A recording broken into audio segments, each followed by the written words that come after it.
Für mich ist es wichtig, den eigenen Weg zu gehen und daran zu glauben. Ich bin schon als Kind auf der Bühne gestanden.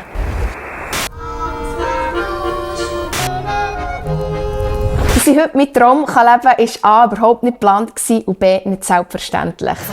Zusammen mit dem Grossvater haben wir als Familie bereits 300 Songs geschrieben oder mitgeschrieben. Einige Kompositionen sind so erfolgreich, dass sie bereits mehrfach gecovert wurden.